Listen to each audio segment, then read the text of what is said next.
Ya, bismillahirrahmanirrahim. Assalamualaikum warahmatullahi wabarakatuh. Waalaikumsalam warahmatullahi wabarakatuh.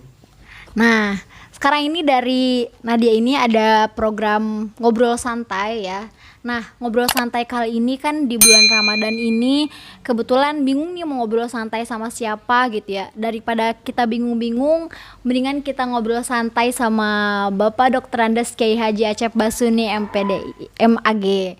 Nah, Bapak ini adalah seorang pimpinan Yayasan Pondok Pesantren Darul Mutakin. Bener nggak Pak? Betul. Betul. Figur seorang ayah. Figur seorang ayah saya sendiri pribadi gitu. Sekarang ini lagi Ramadan, terus juga kita mau nyari keberkahannya juga. Siapa tahu bagi teman-teman yang dengar video ini bisa bermanfaat buat kalian semua. Dan kebetulan aku ini udah buka sesi tanya jawab di Instagram, di media sosial aku sendiri. Nah, di sesi tanya jawab ini banyak pertanyaan-pertanyaan random nih buat Bapak nih yang pertanyaan-pertanyaan yang Silakan. anak-anak muda yang biasanya Iya. pertanyaan-pertanyaannya ya Yang aneh-aneh lah ya gitu. ngetren Semoga yang ngetren sekarang ya. Semoga bisa dijawab sama Bapak. ya, insya Allah siap. Ya. Ya, langsung aja Iya. ke pertanyaan pertama, buat teman-teman disimak dan jangan di skip ya, semoga bermanfaat buat kalian gitu. Oke, pertanyaan pertama nih Pak dari Iya. dari Nida Ainul. Nida Ainul. Sebenarnya pertanyaan-pertanyaan ini dari teman-teman sendiri sih, cuman lumayan banyak ya. Dari Gimana tuh Nida Ainul? Nida Ainul ini sekarang lagi di Mesir. Iya, di Mesir. Iya, lagi di Mesir. Pertanyaan Nida, Kawannya Nadia. iya, Iya. kawan-kawan Alhamdulillah saya. ya. Doakan semoga selalu sukses dan mendapat keberkahan dari Amin, Allah. amin. Di Mesir belajar ya? Iya, di Mesir belajar. Baru kebetulan tahun ini baru berangkat. Iya. Tahun kemarin deh. Iya. Gitu. Di pertanyaan dari Nida Ainul, apa makna tadarus sebenarnya katanya? Itu. Apa nih Pak? Terima kasih Ainul yang saat ini sedang belajar di Mesir. Selalu Bapak mendoakan dari sini semoga Dek Ainul sukses dan ada dalam berkah Allah. Dek Ainul, mana tadarus ini secara umum darrosa yudarrisu tadarusan, itu mempelajari, tetapi menjadi makna khusus terlebih seringkali kita dengar itu hanya ada di bulan Ramadan. Tadarus ini dalam merupakan membaca Al-Quran. Ini yang secara khusus dihususkan waktu-waktunya, baik itu sesudah tarawih atau sebelum sahur atau bahkan menunggu berbuka dan sebagainya. Itu dengan membaca Al-Quran. Tadarus makna khusus yang seringkali kita dengar terlebih di bulan Ramadan. Di bulan-bulan lain pun juga tetapi jarang kita dengar. Tadarus itu selalu adalah dikonotasikan sebagai membaca Al-Quran yang secara khusus di bulan Ramadan dengan waktu-waktu tertentu, target tertentu. Bahkan banyak orang mengartikan bahwa Ramadan ini yang dengan bulan berkah. Jadi memperbanyak tadarus itu tentu memperbanyak pahala, terlebih di bulan suci Ramadan. Ini wallahu a'lam bishawab, makna tadarus yang diartikan secara khusus di bulan Ramadan. Nadia. Ya.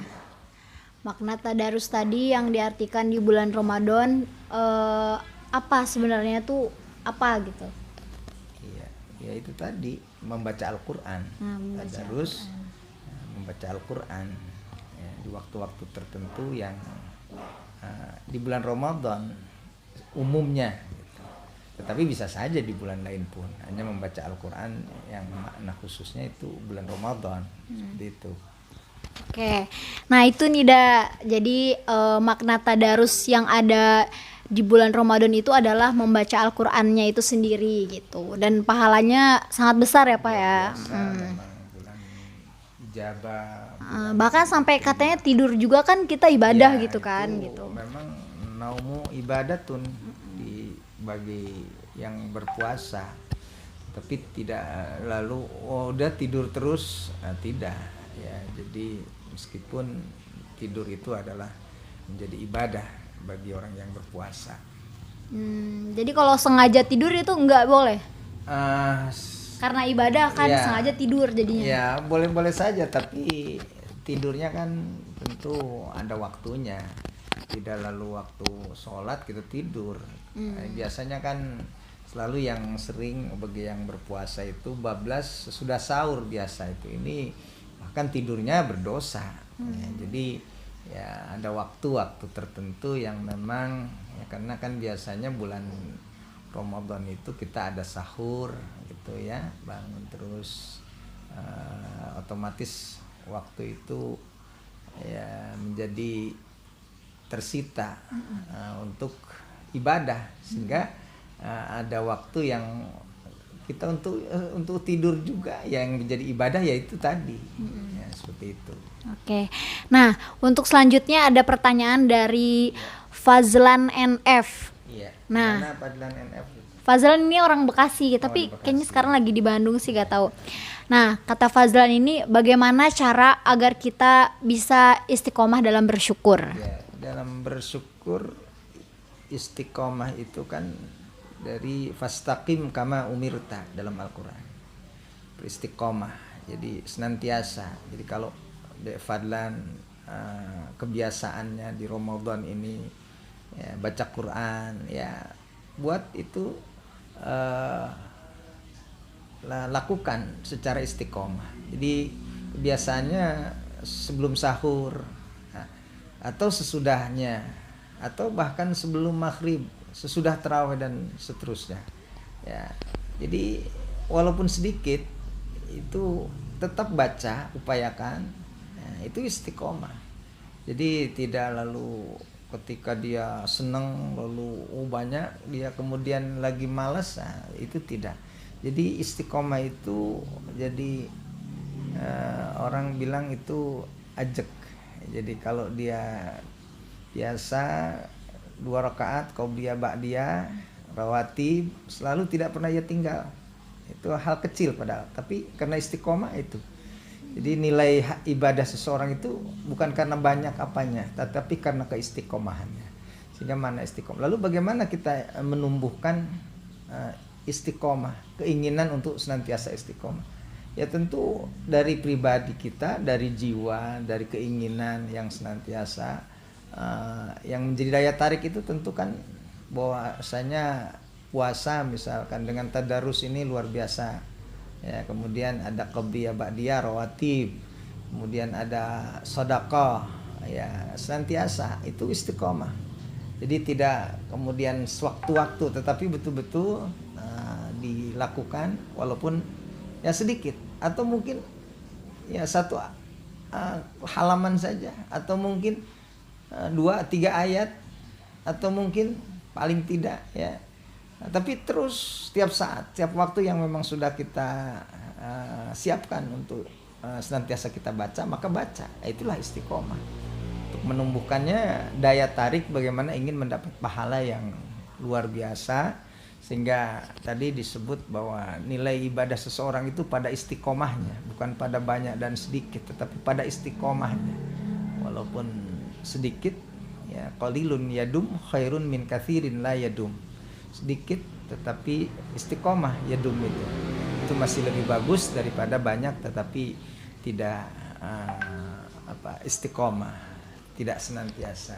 Ya gitu Fazlan, tapi mungkin kalau misalkan dia menumbuhkan rasa syukur, istiqomah dalam menumbuhkan rasa bersyukur, mungkin lebih ke kesadarannya sendiri gitu ya. Sendiri bagaimana mensyukuri nikmat yang telah Allah berikan kepada ya, karena tidak banyak orang yang bersyukur. Allah katakan qalilun min ibadiya syakur. Jadi kita walaupun apa sekecil mungkin nikmat yang telah Allah berikan, maka syukuri. Dan orang yang bersyukur itu memang sedikit, tapi sebagaimana dalam surat Ibrahim ayat 7 dikata wa idza azana rabbukum la in syakartum la azidannakum. Dari situ jadi akan senantiasa ditambah oleh Allah nikmat bagi orang yang senantiasa bersyukur atasnya. Jadi tidak menjadi kufur tapi syukur, walau sedikit kita bisa lakukan nikmat Allah, itu bersyukur. Seperti Jadi itu. Allah alam. jadi mau menemukan rasa syukur pegang aja ayat lain syakartum la azidannakum wa la in Ibrahim kafartum ayat 7 inna itu adzabi udah lasyadid. pedoman bagi kita orang yang bersyukur. Ini ya termasuk hamba-hamba yang bersyukur itulah yang nanti Allah akan tambah dan tambah. Tapi ingat, dengan kufur, kebalikan dari syukur, maka la azidannakum wal in kafartum azab. Azab itu berarti petaka bagi dia ketika dia tidak mensyukuri nikmat, kufur terhadap nikmat Allah. Kita menjadi manusia yang bersyukur, insya Allah Allah tambah. Ya, apa kesyukuran kita? Sehat. Allah beri sehat. Untuk apa kesehatan itu? Untuk ibadah kita gunakan, bukan untuk maksiat kepada Allah, tapi ibadah kita kepada Allah. Nah, itu Allah akan tambah kesehatannya. Ya, sebagai pribadi, sebagai masyarakat, sebagai negara, sebagai bangsa, kita harus menjadi bangsa yang bersyukur kepada Allah. Allah beri nikmat luar biasa kepada kita, bangsa Indonesia. Kita bersyukur, pasti Allah berikan keberkahan. Jadi itu baik secara pribadi, kepada keluarga, kepada masyarakat, bahkan kepada bangsa. Ya, mensyukuri nikmat Allah berarti melakukan perintahnya. Seperti itu. Nah, itu tadi Fazlan ya, bersyukur itu bagaimana, pegang aja ayat lain syakartum la azidannakum. Banyak ada yang nonton drama Korea gitu. Sekarang tuh lagi zaman drama-drama Korea yang isi